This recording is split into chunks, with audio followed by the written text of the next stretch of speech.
Buenos días, buenas tardes, buenas noches. Mi nombre es John Dior Calvareda y agradezco mucho al Proyecto Logos que haya aceptado esta comunicación. Le deseo que en el futuro los siguientes congresos sean tan exitosos como aquel que está teniendo lugar durante este año.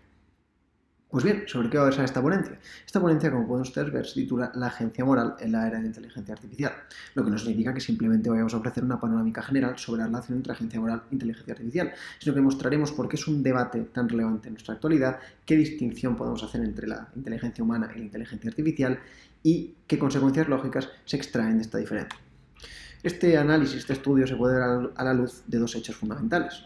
Por un lado, el incremento de la autonomía de las inteligencias artificiales, las cuales pueden entenderse cada vez más con independencia de los diseñadores y usuarios humanos, es decir, no necesitan una supervisión directa y constante por parte de ellos. En segundo lugar, cada vez están más presentes en diversos ámbitos humanos. Y además, no solo por la cantidad de ámbitos en los que están presentes, sino también por el papel que juegan en cada uno de ellos. Por tanto, combinando los dos, nos encontramos con que cada vez tenemos más inteligencias artificiales que son autónomas en más ámbitos humanos que juegan un papel más relevante. Surgen un montón de preguntas al respecto. ¿Qué significa que una inteligencia artificial tome una decisión? ¿Qué diferencia hay entre una decisión que toma una inteligencia artificial y una decisión que toma una inteligencia humana? Pues se puede responsabilizar a una inteligencia artificial por las decisiones que ésta toma. Todas estas preguntas se canalizan en un mismo interrogante. ¿Son las inteligencias artificiales agentes morales? Este análisis, cuyo objeto de estudio son las inteligencias artificiales de base algorítmica, fuera ya de los debates clásicos sobre superinteligencia o el advenimiento de la singularidad, se hará desde una óptica eminentemente ética. Es decir, a pesar de que sea muy interesante adoptar un enfoque de la filosofía de la mente, no nos será posible realizarlo en esta ponencia debido a el poco tiempo del que disponemos. Pues bien, pasemos ya a nuestro análisis. Antes de llegar al interrogante por la agencia moral, debemos pasar por una etapa previa, es decir, ¿qué es la agencia? Porque en la medida en que una inteligencia artificial no sea un agente, tampoco será un agente moral. Pues bien, la agencia, de acuerdo a la concepción estándar expuesta por IMA, posee dos características principales, la intencionalidad y la causalidad. Es decir, para poder llevar a cabo una acción en el mundo que tenga efectos sobre un estado de cosas externo, es necesario que la gente tenga un estado mental que represente el mundo de un determinado modo. De modo que tenemos la acción, que tiene efectos sobre el mundo, y un estado mental que lo precede y que lo representa. Esas serían las dos características principales, las cuales suelen conjugarse también con el criterio de la consciencia. Podríamos acabar aquí la discusión, podríamos acabar aquí el debate, pues se podría decir, bueno, las inteligencias artificiales no tienen estados mentales, y como no tienen estados mentales, no son agentes, y por ende no son agentes morales. Sin embargo, aquí nos topamos con uno de los problemas clásicos en filosofía, es decir, el problema de las otras mentes. Este problema lo que viene a decir es que solo tenemos un acceso directo y privilegiado a nuestra propia mente, pero no a la mente de los demás, de modo que todos aquellos sujetos con los que nos encontramos no sabemos si son verdaderamente entidades mecánicas que simplemente responden a aquello que nosotros les decimos o que son sujetos pensantes tal y como lo somos nosotros. De modo que, al no saberlo, no podemos tener certeza de que estos tienen una mente. Se ha argumentado, por ejemplo, desde la ética animal, que desde una posición evolutiva y de una posición comportamental podemos argumentar esto. No obstante, sin embargo, seguimos sin tener certeza de que esas son realmente otras mentes, al igual que la nuestra. De este modo, siguiendo la óptica de Gunkel y Queckelberg, asumiremos que las inteligencias artificiales pueden ser agentes, lo que no significa que no lo sean ni que lo sean, sino que al no tener un acceso privilegiado simplemente podemos ver su realidad fenoménica. Pues bien, pasemos a la pregunta por la agencia moral. ¿Qué significa ¿qué es la agencia moral? ¿Qué significa que alguien sea un agente moral? De acuerdo a la concepción estándar también expuesta por IMA, la agencia moral no sería otra cosa que la capacidad para reflexionar teniendo presente el conjunto de códigos y preceptos morales a partir de los cuales podemos entender nuestra acción.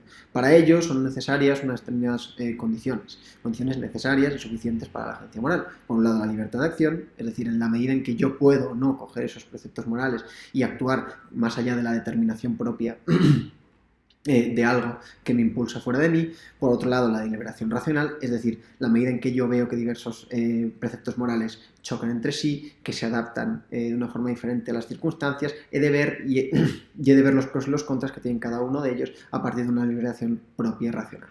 Y, en tercer lugar, entender y aplicar los conceptos morales.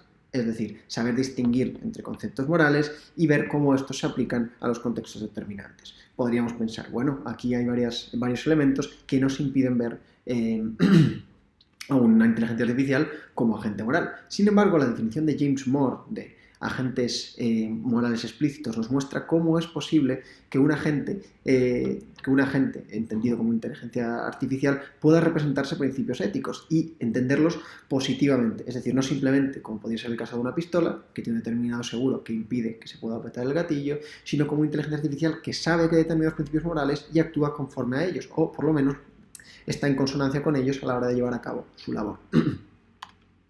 En este sentido, podemos ver que las inteligencias artificiales, en el sentido de agentes moralmente explícitos, pueden ser agentes morales, hemos de ver qué respuestas se han dado tradicionalmente a esto. 4 tipos de respuestas, de acuerdo a la clasificación ofrecida por John Salins, se han dado a la Agencia Moral de Inteligencia Artificial. En primer lugar, la inteligencia artificial no puede ser un agente moral, pero lo será. Esta es la posición defendida por Dennett, que las inteligencias artificiales son, de hecho, agentes morales, mientras que los seres humanos no lo son. Posición original y disruptiva ofrecida por Joseph Emile Nodo. En tercer lugar, las inteligencias artificiales no son agentes morales, nunca lo serán, porque no son otra cosa que instrumentos en manos de los seres humanos, que es la posición más extendida y más dominante en el contexto académico y en el contexto social. Y en cuarto y por último lugar, las inteligencias artificiales son agentes morales, pero no son responsables de sus acciones. Que este argumento se enmarca en la posición de la moralidad segmente defendida por Floridi y Sanders. Pues bien, debatamos estas posiciones. En primer lugar, el instrumentalismo. ¿Qué es realmente el instrumentalismo? El instrumentalismo no es otra cosa que entender la inteligencia artificial como una máquina que constituye una prótesis de los seres humanos, pero no simplemente en el sentido físico, sino también en el sentido mental. Es decir, están completamente determinados por aquello que los seres humanos quieren que éstas sean. De este modo, al estar completamente determinadas, no podemos concebirlas como agentes morales. Claro, lo que subyace a este tipo de posiciones es precisamente un determinismo tecnológico. En la medida en que los seres humanos determinan a las máquinas, no podemos considerarlas como agentes morales, puesto que carecen de todo tipo de libertad. Sin embargo, ¿acaso no existe un determinismo humano? Desde un punto de vista contextual y biológico-genético, podemos ver que esto no es cierto. Estamos inmersos en un conjunto de procesos de socialización y relaciones personales que determinan aquellos fines sobre los que versamos. Al igual que genéticamente estamos encuadrados, estamos encajados en determinado tipo de disposiciones que nos orientan hacia un determinado tipo de fines. Por tanto, no parece que el origen de los fines pueda ser un criterio determinante para establecer la distinción entre lo que es la agencia humana y lo que viene a ser la agencia en las inteligencias artificiales. Por tanto, esto que lo categorizaremos como las posiciones retrospectivas no nos puede servir para establecer la distinción. Pero por otro lado, podemos cambiar esta posición y entenderla de una forma prospectiva, es decir, no importa el origen de los fines, es decir, no importa si estos son auténticos o no y de dónde procedan, sino cómo se puede razonar desde y a partir de estos. Una inteligencia artificial moralmente explícita podría hacerlo. Estaría determinada en cuanto a sus fines por los seres humanos, pero podría razonar desde y a partir de ellos. Vayamos un paso más allá. ¿Realmente es esto posible dentro de los paradigmas técnicos contemporáneos? ¿Qué significa que una inteligencia artificial sea algorítmica? En primer lugar, ¿qué es un algoritmo? Un algoritmo es un conjunto de instrucciones que establece un procedimiento específico para la resolución de una función en el sentido matemático. Es decir, un problema puede ser computable en la medida en que podamos establecer una función en la que a través de introducir unas entradas y obtener unas salidas podemos resolver ese problema determinado. Por tanto, en eso consistiría el algoritmo. Pero un algoritmo puede entenderse de dos modos. Existen dos paradigmas para entender los algoritmos. Hasta los años 80 nos encontramos en el paradigma simbólico, el cual, de acuerdo a la definición de Koeckelberg, dice que la inteligencia artificial simbólica se basa en las representaciones simbólicas de tareas cognitivas superiores, tales como razonamiento abstracto y la toma de decisiones. Tiene una concepción del conocimiento de un modo principialista, es decir, existen unos determinados principios que determinan la forma en la que los razonamos, que se aplican a la realidad y se especifican en función de los contextos en los que estos aparezcan.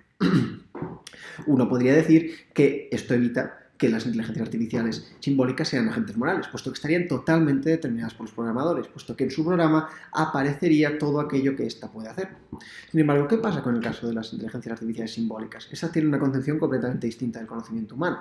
Toda inteligencia artificial ha de simular el conocimiento humano desde un punto de vista evolutivo, es decir, el conocimiento no es simplemente la adquisición de unos principios y pensar desde ellos. El conocimiento humano consiste en una determinada evolución personal, en un proceso de aprendizaje basado en ensayos prueba-error, en los cuales se va aprendiendo progresivamente. En este sentido, para poder hacer esto, se ha intentado hacer una equivalencia entre el cerebro humano y las inteligencias artificiales. Las inteligencias artificiales, por eso ahora se denominan, en su paradigma conexionista, redes neuronales artificiales. Las redes neuronales artificiales se basan en un conjunto de unidades o nodos que están conectadas entre sí mediante un sistema de capas que tienen determinados pesos en función de cómo quieran que esa inteligencia artificial funcione o no funcione. De este modo, entendemos que la inteligencia artificial ya no es como la inteligencia simbólica. Es decir, ya no está completamente determinada, sino que nos encontramos con el problema de la caja negra. Es decir, las inteligencias artificiales conexionistas pueden generar determinados outputs y pueden generar determinadas formas de razonamiento y comprensión de los problemas que están fuera de los programas de los diseñadores. Es decir, ya no puede saberse lo que la máquina va a hacer o no va a hacer, porque al ser un proceso de aprendizaje que es propio, no se sabe muy bien cómo la máquina está enfocando un determinado problema. Esto, claro, nos lleva a pensar que las inteligencias artificiales conexionistas sí podrían entrar dentro de la categoría de la agencia moral, en la medida en que infieren determinados tipos de máximas y principios morales y pueden pensar desde a partir de ellos sin estar determinados completamente por sus diseñadores. Pues bien, esto claro nos lleva a pensar sobre el concepto de autonomía que estamos manejando. Las inteligencias artificiales conexionistas serían autónomas, sí, pero desde un punto de vista estrictamente ingenieril. Es decir, autónomas en la medida en que son independientes de los diseñadores y usuarios humanos, en la medida en que pueden actuar, pueden desempeñar sus labores, más allá de una supervisión directa y estricta y constante de estos. Claro, desde el punto de vista filosófico esto parece más complicado, puesto que la autonomía es un concepto mucho más rico y difícil.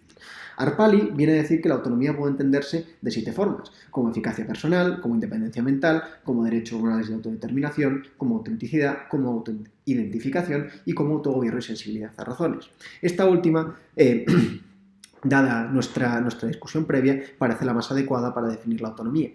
Basándonos en lo dicho por Beliz, en su artículo sobre los zombies algorítmicos y esta discusión sobre la agencia moral e la inteligencia artificial, hemos de entender realmente qué significa el autogobierno, la sensibilidad a razones. El autogobierno no viene a ser otra cosa que gobernarse a uno mismo de acuerdo a los propios motivos, pero visto que el argumento sobre el origen de los fines falla, hemos de centrarnos más en la sensibilidad a razones. En este sentido, ¿qué significa ser sensible a razones? Sensible a razones significa que yo puedo ofrecer razones sobre aquellos fines que yo tengo, puedo ofrecer razones sobre aquellos argumentos que estoy sosteniendo y al mismo tiempo puedo escuchar razones de los demás. Por tanto, ser sensible a razones implica poder cuestionarse a uno mismo y poder cuestionarse a uno mismo en relación también con aquello que le dicen los demás. A partir de esta comprensión de la sensibilidad a razones se erige nuestro argumento, el argumento kantiano y post-kantiano de la agencia moral, tal y como lo hemos definido. Este argumento tiene 2 etapas. Por un lado, la moral como trascendencia y la moral como comunicación en pos del consenso. Expliquemos qué significa esto a la luz de un ejemplo. El 31 de mayo de 1936, en Arizona, nos encontramos con un caso muy particular. Un autobusero, en este caso humano, se negó a desviarse de la ruta a pesar de que una pasajera tuvo un ataque cardíaco. Dijo que él no podía desviarse de la ruta siempre y cuando no fuera autorizado por su supervisor. De este modo, siguió su ruta y esta pasajera murió. Pensemos, por ejemplo, que en vez de ser un conductor humano, fuera una inteligencia artificial. La inteligencia artificial conexionista podría salvarse de la crítica, puesto que aquí no se trata simplemente de aplicar normas. Una inteligencia conexionista podría ver que estos casos son posibles y podría adaptarse inferencialmente a estas posibilidades que se salen fuera del principio general o de la norma general, que podía no ser incorporada por los programadores. Sin embargo, aquí nos encontramos con otra cuestión. Es decir, imaginemos que la inteligencia artificial conexionista no ha introducido inferencialmente un determinado tipo de máxima que introduzca esta situación. En este sentido, ¿cómo nos ponemos en contacto con la máquina? ¿Cómo nos comunicamos con la máquina para decirle que deje de pensar en términos de autobusero y empiece a pensar en términos universales, o que trascienda su propia situación, trascienda el contexto de su actividad y piense cuál es la situación correcta? Con inteligencia artificial eso no es posible, porque no le es posible trascender su contexto de actividad, su labor concreta. En este sentido, ya podemos entender mejor las 2 etapas. Por un lado, la moral como trascendencia, en un sentido kantiano de la universalidad. Es decir, la inteligencia artificial debería poder trascender su contexto concreto, su labor concreta, para poder hablar sobre fines, versar sobre fines. En segundo lugar, nos encontramos ya con este argumento, pero más matizado, más específico. Es decir, a pesar de que una inteligencia artificial de tipo conexionista puede introducir máximas que sean interpretadas al estilo kantiano, es decir, que sean interpretadas como imperativos categóricos que han de ser aplicados incondicionalmente, en la medida en que estos imperativos están destinados a realizar adecuadamente una labor, es decir, yo lo que quiero es, como en el caso de, pongamos el caso de una rumba, yo quiero que la rumba haga bien su labor, y para hacer bien su labor hay que incorporar determinados principios. Pero imaginamos que la rumba en esos principios no está captando la situación moral en su totalidad. Entonces lo que tendríamos que poder es comunicarnos con la rumba y a través de razones decirle que hemos de versar en otro tipo de esfera, es decir, hemos de discutir sobre algo que va más allá de la propia actividad que está realizando, como el caso del autobusero. Ya no se trata de que estés haciendo bien o no tu labor, sino que esa labor se ve desbordada por los problemas morales que suscita esa situación. En este sentido, ya no se trata de que la moral sea un medio para la consecución de una labor. Es decir, el algoritmo lo que define es un procedimiento mediante el cual se realiza una determinada labor. Pero para poder llegar a ser moral, hemos de extraernos, salir fuera de esa labor y entrar en una comunicación sobre fines. En este sentido, nos encontraríamos con que las inteligencias artificiales no serían puramente instrumentales, pero tendrían una instrumentalidad mecánica basada como en esta instrumentalidad de segundo grado. Es decir, en la medida en que no pueden trascender su contexto concreto y no pueden entablar una comunicación universal que vaya más allá de medios para fines, es decir, una moralidad que siempre vaya destinada a satisfacer los fines de una determinada labor concreta, no podremos entenderlas como agentes morales. ¿Qué consecuencias lógicas tiene esto para nuestro argumento? Discutamos con Florida y Sanders. Bueno, en el caso de Dennett, en la medida en que sean algorítmicas y los algoritmos se basen en razones concretas que establecen instrucciones de cómo realizar bien esas labores, no podremos trascender nuestro contexto concreto y, por tanto, no podremos entenderlas como agentes morales. Pero Florida y Sanders sí que incorporan aspectos fundamentales para entender las consecuencias lógicas que tiene este argumento. Por un lado, Freud y Sanders dicen que hay que distinguir entre responsabilidad e imputabilidad. Podemos determinar que una determinada agencia, un determinado agente moral, es agente moral en cuanto a que de él proceden acciones morales o inmorales, basados en tres criterios, que son la adaptabilidad, la interactividad y la autonomía, y que esto se puede determinar mediante niveles de abstracción. No tiene sentido un nivel de abstracción puramente científico, es decir, que veamos mediante los mecanismos de los informáticos que una máquina está realmente determinada, sino cómo a la hora de interactuar con la máquina las vemos o no las vemos como agentes morales. Por tanto, una inteligencia artificial no es un agente moral, ¿qué es? Florida y Sanders nos muestran eso. Si no es un agente moral, ¿cómo la categorizamos? Nuestra propuesta a explorar es la siguiente, es decir, debemos tener en cuenta tres tipos de agencia. Por un lado, funcional. Las inteligencias artificiales conexionistas no son instrumentos, no son agencias, no pueden concebirse la inteligencia artificial desde una agencia tradicional. Ha de entenderse de otra forma, ha de entenderse desde el punto de vista de que pueden ser independientes y supervisión propia la supervisión propia y tradicional de los diseñadores y usuarios. Y funcionalmente puede actuar con autonomía ingenieril. De modo que de aquí tenemos que sacar la moral, es decir, la agencia funcional fue definida por Wendell Ballack y Colin Allen, pero no hemos de entenderlo en un sentido moral, sino puramente comportamental. En sentido legal, podemos encontrarnos que las inteligencias artificiales plantean problemas que van mucho más allá de una máquina como instrumento, puesto que, como muestra Deborah Johnson, nos encontramos con una tríada, la tríada de los diseñadores, la propia inteligencia artificial y los usuarios, y como tanto usuarios como diseñadores no pueden ser plenamente responsables por algo que no causan ellos, porque la máquina, al tener un desarrollo propio, puede realizar acciones que van más allá de lo que estos quieran o no quieran. De modo que, al igual que las corporaciones, que son espacios complejos en los que hay una diversidad de fines y en los que se establece una intencionalidad de la corporación, podemos establecer un tipo de intencionalidad, pero que sea tipificada legalmente y que se establezcan los tipos de consecuencias, normativas, especificidades que tienen en cada una de las situaciones y circunstancias. Y por otro lado, moral, a la cual solo tendrían acceso aquellos que puedan razonar trascendiendo su contexto concreto, versando sobre fines en pos de un consenso universal de acuerdo a la terminología habermasiana y apeliana. Por tanto, nuestras conclusiones ya han sido previamente en la anterior diapositiva presentadas. Nos encontramos con que las inteligencias artificiales de base conexionista son más que agentes, casi no llegan a ser agentes morales porque no cumplen con los criterios que hemos estipulado, pero necesitamos nuevas clasificaciones para introducirlos bajo nuevos conceptos de agencia, porque sus efectos sociales y sus modos de acción y comportamiento son totalmente diferentes de las inteligencias artificiales que teníamos hasta este momento. Con lo cual, y dicho esto, acaba la ponencia. Muchas gracias por escucharme y un saludo.